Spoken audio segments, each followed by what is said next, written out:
자, 우리 계약금에서 해약금에 관한 부분을 공부하고 있죠. 이 해약금에 관한 부분이 워낙 시험에 잘 나오기 때문에 세부적으로 한번 검토를 한번 해볼게요.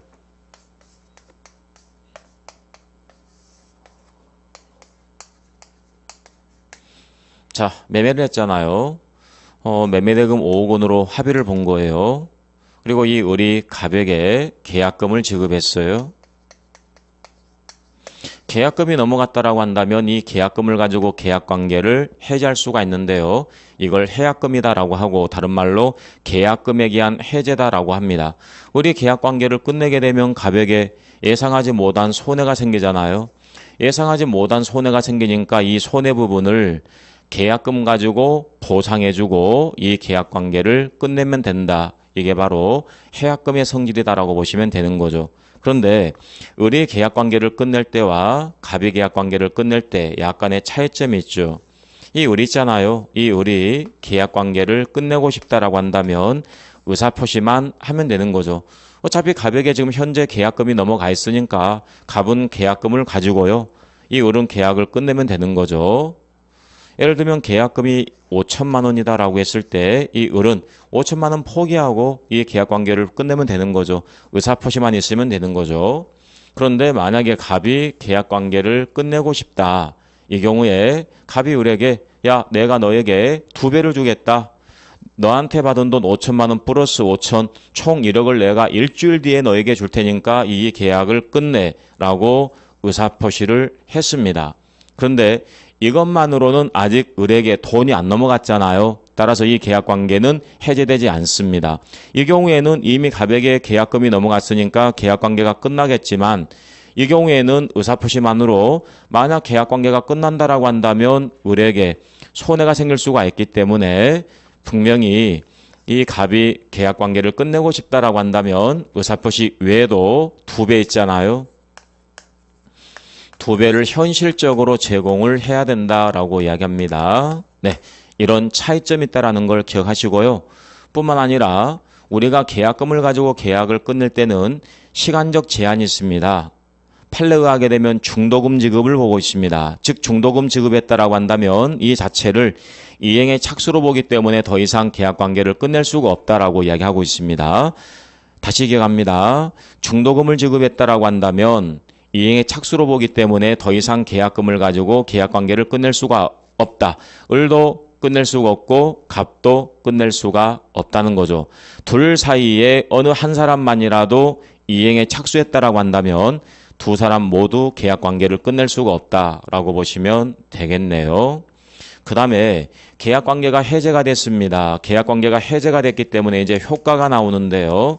효과와 관련해 가지고 첫 번째 소급표가 있다라는 걸 기억하시면 되겠죠. 계약관계 해제 문제가 나오게 되면 소급표가 발생하게 되는 겁니다. 뿐만 아니라 여기서 나오는 부분이 원상회복을 해줘야 될 의무가 있을 것인가 원상회복 문제가 나오는데요. 우리가 좀 전에 봤던 것처럼 일반적으로 채무불이행을 이유로 계약을 해지했습니다. 원상회복 문제가 있다라고 했습니다. 왜냐하면 계약관계가 삭제가 됐잖아요. 삭제가 됐으니까 받은 것은 돌려줘야 되겠죠. 원상회복 해줘야 할 의무가 있다라고 이야기했습니다. 그런데 여기 같은 경우에는 계약금이 지급되었습니다. 계약금을 포기하고 계약관계를 끝내는 겁니다. 원상회복 해줄 게 있어요 없어요? 없잖아요. 원상회복 해줄 게 있어요 없어요? 없잖아요. 이행에 착수하기 전까지만 가능하기 때문에 원상회복 대상이 없습니다. 원상회복 의무는 나오지 않습니다. 그 다음에 계약금을 가지고 계약을 끝내는 것은 이거는 채무불이행이 아니잖아요. 따라서 채무불이행을 이유로 하는 손해배상은 청구할 수가 없다라는 것. 네, 이 정도 효과 기억해 두시면 좋을 것 같고요.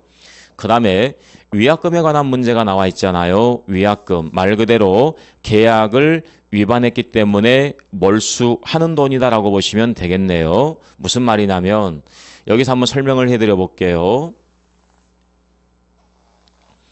둘이 만나서 계약을 체결했습니다. 자, 이 둘 사이의 계약금을 위약금으로 하기로 하는 특약은 없습니다. 그리고 이 을이 갑에게 계약금을 지급을 했고요. 이 우리 대금 지급 의무가 있잖아요. 그런데 이 중도금 지급 일자에 중도금을 지급하지 않고 있네요. 중도금 지급 의무가 있음에도 불구하고 중도금을 지급하지 않고 있다. 이거는 계약을 위반한 거죠. 위약한 겁니다. 위약. 자, 이 경우에 우리 계약을 위반했을 경우에 갑은 위약금으로서 이 계약금을 당연히 몰수할 수가 있다 없다? 몰수할 수가 없습니다. 왜냐하면 이 계약금이 위약금의 성질을 가지려면 반드시 뭐가 필요하다? 특약이 있어야 된다라고 하는데 특약이 없었기 때문에 이 계약금은 위약금이 될 수가 없다. 그럼 여기서 이 우리 계약을 위반했습니다. 계약을 위반하게 되면 갑에게 손해가 생기잖아요. 그렇죠? 손해가 생겼을지라도 이 계약금을 가지고 위약금이 될 수가 없기 때문에 몰수는 못하는 거고요. 다만 이 갑은 자기가 받은 손해 부분에 대해서 을에게 손해배상을 청구할 수가 있다. 이렇게 가는 거죠. 그러다 보니까 이 갑은 너무나 번거롭습니다. 을이 계약을 위반했습니다. 그럼에도 불구하고 이 계약금을 몰수 못하니까 자기가 받은 손해를 실제 다 입증을 해서 손해배상을 청구한다. 너무나 번거롭죠. 그래서 계약을 체결하면서 특약을 하는 경우가 많습니다. 매수한 사람이 계약을 위반한다. 계약금 몰수당한다. 매도한 사람이 계약을 위반한다. 2배를 상환해야 된다. 이런 특약을 두게 되죠. 그러면 둘이 만나서 계약을 체결하면서 특약을 줬습니다. 계약금을 위약금으로 하기로 하는 특약을 줬습니다. 그리고 이 을이 중도금을 지급 안 했습니다. 위약했습니다. 계약을 위반했습니다. 이 경우에 갑에게 뭐가 생긴다? 손해가 발생한다 그 말이죠. 그러면 이 계약금을 가지고 손해배상에게 충당한다 이런 의미로 보시면 되는 거죠. 그러면 위약금의 성질이 있다라고 했는데요. 위약금의 성질은 두 가지로 구별해 두고 있어요. 계약을 위반하게 되면 손해가 나오기 때문에 손해배상액을 미리 정해주는 거죠. 다시 말씀드립니다. 계약을 위반하게 되면 뭐가 발생한다? 손해가 발생한다. 그러면 손해배상 문제가 나오는데 그 금액을 어떻게 할 것인가? 계약금을 가지고 미리 정해놓자. 계약금을 가지고 손해배상액으로 하자라고 미리 정해놓은 것이죠. 그래서 이 우리 계약을 위반했습니다. 갑에게 손해가 발생합니다. 손해 금액을, 손해배상액을 뭘로 하겠다는 거예요? 계약금으로 하겠다는 거죠. 결론적으로 이 갑은 을로부터 계약금을 가지고 손해배상을 받은 거잖아요. 따라서 별도 손해배상 청구할 수 있어요? 없어요? 없는 겁니다. 이 계약금이 손해배상액이 되는 거니까. 그래서 특별한 사정이 없는 이상 위약금 특약이 있다라고 한다면 이 위약금은 손해배상 예정으로서 추정이 된다라고 이야기합니다. 그런데 별도 특약이 있다라고 한다면 이 계약금이 뭐가 될 수가 있냐면 위약벌의 성질을 가집니다. 벌이다 이 말은 벌금의 줄임말입니다. 이건 별도 특약이 있어야 됩니다. 예를 들면 매수한 사람이 계약을 위반하게 되면 그 계약금은 벌금으로 몰수하겠다라는 특약이 있다라고 한다면 이 계약금은 벌금이 되는 거죠. 그럼 잘 봐보세요.